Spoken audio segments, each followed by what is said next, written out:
장애인 문화복지신문 제425호 제5면 기사입니다. 구리시 장애인 종합복지관 장애 돌봄 최소화를 위한 360도 어디서나 장애 돌봄 사업 시작. 구리시 시장 백경현 장애인 종합복지관은 경기도 장애인 복지종합지원센터 공모 선정으로 1억 원을 지원받아 4월부터 11월까지 구리시 장애 돌봄 사각지대 완화를 위한 360도 어디나 장애 돌봄 야간 휴일 프로그램을 운영한다.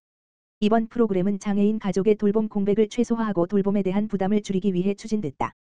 평일 월 물결표 사인 금 18시 30분 물결표 사인 2시 20분 에는 발달장애 청소년 및 비장애 형제자매 대상으로, 휴일 토 9시 물결표 사인 15시 에는 발달장애 성인을 대상으로 전문 강사를 초빙해 과학, 연극, 태권도, 디지털 드로잉 등 4개 분야의 프로그램이 진행될 예정이다.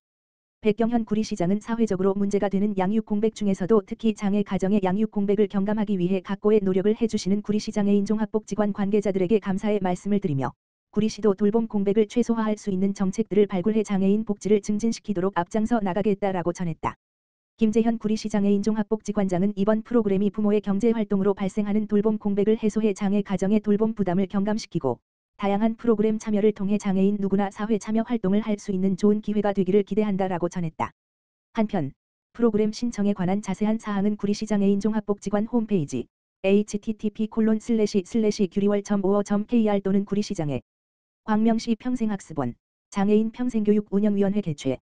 광명시 시장 박승원 평생학습원은 지난 27일 장애인 평생학습실에서 2024년 제1차 장애인 평생교육 운영위원회를 개최했다. 이날 장애인 평생교육 운영위원회 신규 위원 7명의 위촉장을 수여하며 제3기 장애인 평생교육 운영위원회 출범을 알렸다. 운영위원으로 국립특수교육원 장애인 평생교육과 광명교육지원청 특수교육지원센터, 한국교통장애인협회 광명시지회, 경기장애인 부모연대 광명시지부, 광명시 장애인 종합복지관, 광명시 장애인 가족지원센터, 농아인협회 등의 전문가와 장애인과 장애인 가족, 활동가 대표 등이 참여하고 있다. 이번에 출범한 제3기 장애인 평생교육 운영위원회는 광명시 장애인 평생학습도시 활성화를 위한 자문 역할을 하며 다방면의 인적 물적 네트워크를 구축하고 상호 협력할 예정이다. 위촉장 수여에 이은 회의에서 2024년 장애인 평생교육 운영계획을 보고하고 장애인 평생교육 발전 방안을 논의했다. 김용진 평생학습사업본부장은 광명시가 장애인 평생학습도시로서 선도적인 역할을 할 수 있도록 운영위원회가 많은 역할을 해주길 기대한다며 앞으로 각계각층의 의견을 수렴하여 더욱 발전된 장애인 평생교육 정책을 펼치겠다고 말했다. 한편 광명시는 2020년에 전국 최초로 장애인 평생학습도시로 선정되었으며 지난해 대한민국 평생학습대상 특별상, 경기도 평생학습대상 우수상, 대통령 직속 지방시대위원회 우수사례 10선에 선정된 바 있다. 올해는 찾아가는 3335 마을배움터 장애인 평생교육 보조금 사업 장애인 평생교육 이용권 지원 사업 등 기존 사업과 함께 경계선진흥인 평생교육 지원 사업 등 신규 사업도 진행할 예정이다. 광명시 장애인 평생교육 이용권 지원 사업 공모 선정. 광명시 시장 박승원은 교육부 주관 2024년 장애인 평생교육 이용권 지원 사업에 선정됐다고 이를 밝혔다. 장애인 평생교육 이용권, 이하 이용권 은 장애인의 평생학습 역량 개발을 돕기 위해 19세 이상 등록 장애인에게 1인당 연간 35만 원, 최대 70만 원의 평생교육 수강 비용을 지원하는 제도이다. 올해는 기초지자체 공모사업으로 추진돼 광명시를 포함해 총 기초지자체 100곳이 사업을 수행한다. 이용권은 보조금 24 누리집을 통해 신청받으며 선정된 자는 이용권 카드, NH농협을 발급받아 평교육 이용권 누리집, www.르카어드.kr에 등록된 평생교육기관의 프로그램을 수강할 수 있다. 또한 지역에 관계없이 전국에 등록된 사용기관에서 이용권 사용이 가능하고 온라인 강좌도 수강할 수 있어 장애인 학습자가 폭넓고 다양한 프로그램을 편리하게 이용할 수 있다. 광명시는 관내 19세 이상 등록 장애인 40여 명에게 평생교육 학습비를 지원할 예정이다. 신청 개시 일자 등 자세한 내용은 4월 말 이후 교육부가 공지한다. 궁금한 점은 광명시 평생학습원 장애인 평생학습센터, 지역번호 02-2680-6138로 문의하면 안내받을 수 있다. 광주시 장애인체육회 정기이사회 및 대의원 총회 개최. 광주시 장애인체육회는 지난 27일 광주시청에서 2024년 정기이사회 및 대의원 총회를 개최했다. 이날 총회에는 당연직 회장인 방세환 시장을 비롯해 남윤구 상임부회장 등 70여 명의 임원단이 참석해 2023년 사업 결과 및 결산 감사 보고와 2024년 사업계획 및 예산안에 대해 심의 의결했다.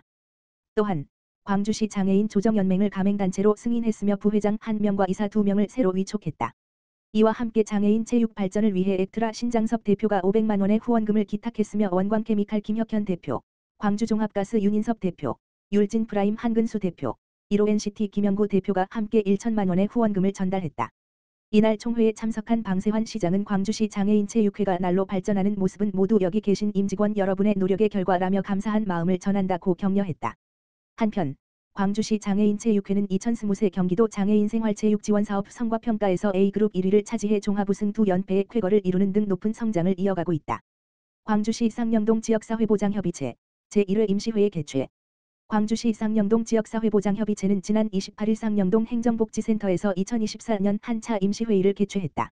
이번 회의는 2024년 특화사업 추진 우리 동네 복지옴부즈만 교육지역복지 민간 인력 역량 강화 교육 순으로 진행됐다. 특히 신규 특화사업인 동행으로 함께하는 일, 한 돌봄 프로젝트는 신체 정신적으로 위기인 홀몸 어르신과 장애인 단독가구 10가구를 선정해 협의체 위원과 일, 한 매칭해 주 1회 안보 확인 전화 및 맞춤형 물품 등을 지원하는 것으로 대상자들의 만족도가 높은 것으로 확인됐다. 이어 민간 인력 역량 강화를 위해 협의체 간사가 강사로 나서 협의체의 필요성 및 역할과 위기가구 발굴을 위한 홍보 방법 등에 대해 교육했다. 권호정 장영수 공동위원장은 쌍영동의 복지 사각지대가 없도록 다양한 사업을 실시해 소외되는 이웃이 한 분도 없도록 촘촘한 안전망을 구축하기 위해 노력하겠다며 민관이 함께 만들어가는 지역사회복지 공동체 구축에 최선을 다하겠다고 말했다. 광주시 오포 일동 지보체 취약계층 해충지로 방역지원 업무 협약 추진. 광주시 오포 1동과 오포 1동 지역사회보장협의체는 2일 건물관리 전문업체인 한결건물관리와 취약계층의 안전하고 쾌적한 주거환경 조성을 위해 방역지원을 위한 업무 협약을 체결했다. 이번 협약을 통해 오포 1동은 기초생활수급자, 홀몸 어르신, 장애인 등 수급 자격 및 우선순위를 검토해 대상자 관리, 사업 안내를, 오포 1동 지역사회보장협의체는 도움이 필요한 주거복지 사각지대 대상자 발굴 및 사업 홍보, 대상자 가정 방문 및 방역 작업 협조를, 한결건물관리는 주거 취약계층 대상자 30가구, 분기별 해충 방역 작업을 위한 필요 물품 및 인력 지원 등 900만 원 상당의 지원을 약속했다. 한결건물관리 함동현 대표이사는 회사의 전문성을 살려 지역 내 취약계층을 위한 사업에 동참하게 되어 기쁘다며 한결같은 방역 서비스를 기본 모토로 삼아 지역사회와 함께 발전하는 기업이 되도록 더욱 노력하겠다고 전했다. 이에 대해 구정서 신호선 지보체 공동위원장은 이번 협약을 통해 주거 취약계층 이웃에게 안전하고 쾌적한 주거 환경이 제공될 수 있기를 기대한다며 앞으로도 민관이 적극 협력해 지역사회 복지 향상에 최선을 다하겠다고 말했다.